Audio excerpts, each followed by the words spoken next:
Welcome to Path of Faith, where we strive to uplift and enlighten your spirit, offering solace and wisdom in times of darkness and doubt.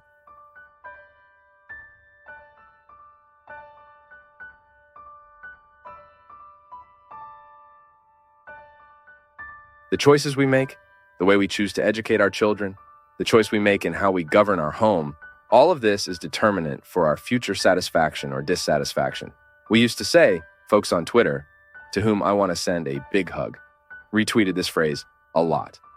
God always forgives, man sometimes, nature never. And that's how it is.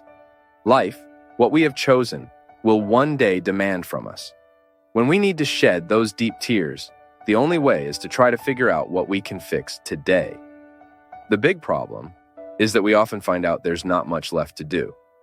There's one thing in raising children, my people, that's called character. That's determinate. What is character? It's everything that's been imprinted, everything that's been left in the mind, in the heart, and that identifies us as a person. When we say, wow, this person has character, that means they don't need to be watched over. They have a good foundation. When a storm comes and starts tearing off everything, only what has a good foundation remains on the ground. Life is the same. Sometimes storms blow over us and we feel our structures slipping. The greater, the more rooted a person's character is in good values, in well-built realities, the greater their ability to resist and stay standing will be. What's the big problem of today's world? The fragility of people. It's astounding, folks. It's terrible how we identify this all the time. Life is as hard today as it was 50 years ago. What changes are often the opportunities. We have a lot of possibilities today, so of course we'll suffer a bit more. The greater the number of possibilities a person has, the greater the number of choices they'll have to make. So today's human beings need to be very prepared to survive. But difficulties have existed since the beginning of time. Now, what scares me is realize how fragile people are nowadays.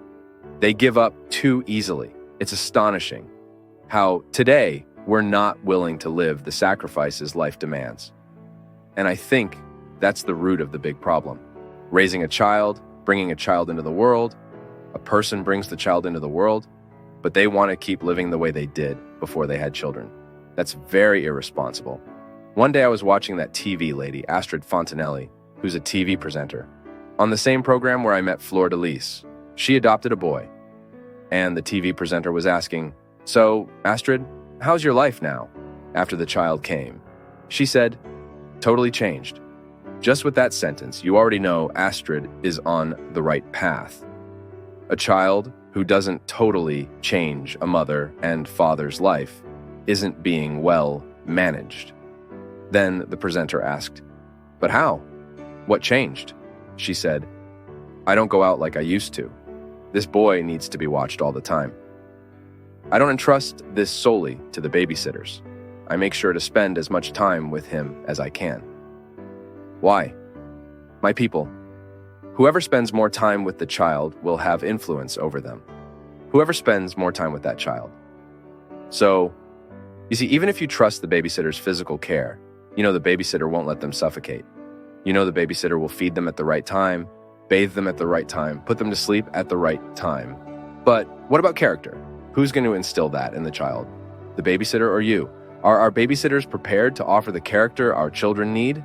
Sometimes they are. Sometimes they're even more prepared than the parents. But that's not always the case. Character is what will determine the choices. What will help this boy and this girl make life choices. We're shocked to see how early our children are turning to drugs these days.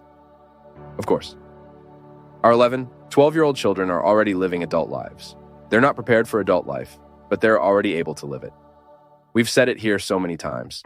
I particularly think it's an aggression against our children when we expose them to a stage of life they're not prepared for. Children have to be children. Teenagers are teenagers. They can't live. They can't rush into something they're not prepared for. That's a crime.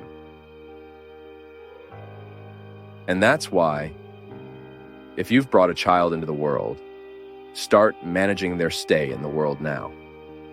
Because if that child doesn't turn out right later, we won't have anyone else to blame.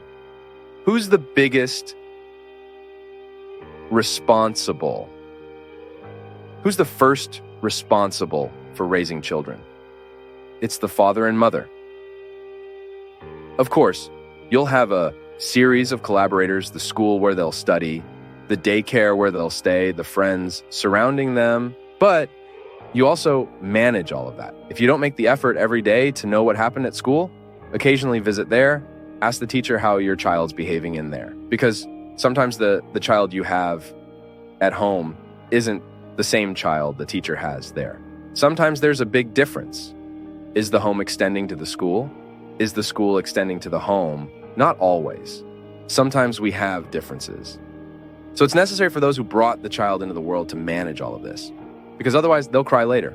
Oh, we'll have to set limits for this child. Set them. It's better to set them now than regret not doing so later. Then the child becomes too fragile at 18, at 20. We mentioned last week about the woman priest. You talk about those who are into drugs. You talk about those who are into prostitution.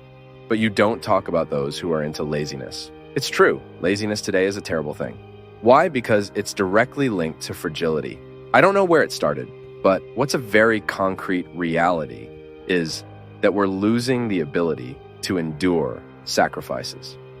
Folks, we want everything very easy. If something requires a bit of effort, we think it's not worth it, we let it go. I've seen stories around me. I'm not just talking about things I've seen from afar. No, I've seen many people around me not succeed. Why? Because they didn't want to make the sacrifice at the right time. They didn't want to study in that school. Why? Because it was too demanding.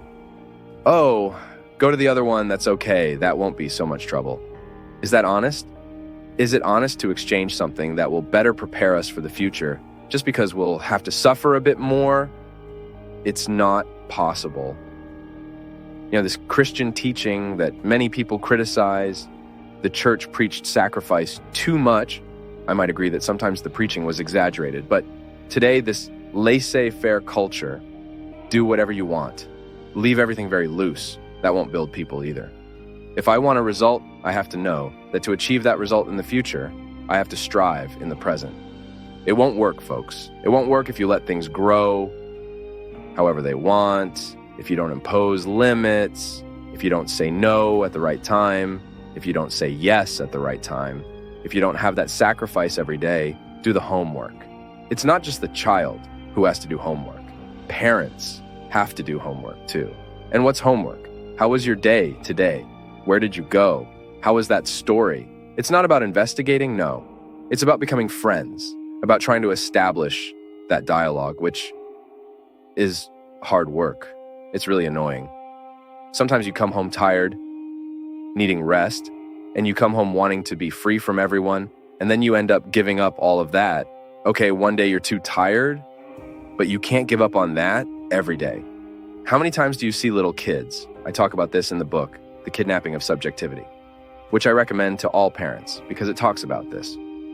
There are concrete examples of a mother who can't handle her 5-year-old. The 5-year-old commands her. He has total authority over her. Why? Because she's afraid to contradict the child. So we need to be very careful because sometimes by not setting limits at the right time, we end up planting a very serious problem for the future. And I'll say it again, life can only succeed through the sincere experience of a well-made sacrifice, of a well-made renunciation, because that's what will give us the conditions to be able to get there and have the right to sit and rest. There's no way to rest from the mission of being a parent. It's day by day, it's a struggle. Nobody told you to get married. Nobody told you to have children. Nobody forced you into this. It's a choice. So if you made that choice, you need to take that responsibility every day. And it won't weigh heavy on you as long as you love. Love is what solves all of this. That's interesting too. You notice that when you truly love someone, you're capable of making sacrifices. And you start discovering the path that love indicates to say no at the right time and to say yes at the right time. That's how it has to be. There's no other way. Now, is it a struggle? Is it sacrifice? It is. But nobody said it would be very easy either.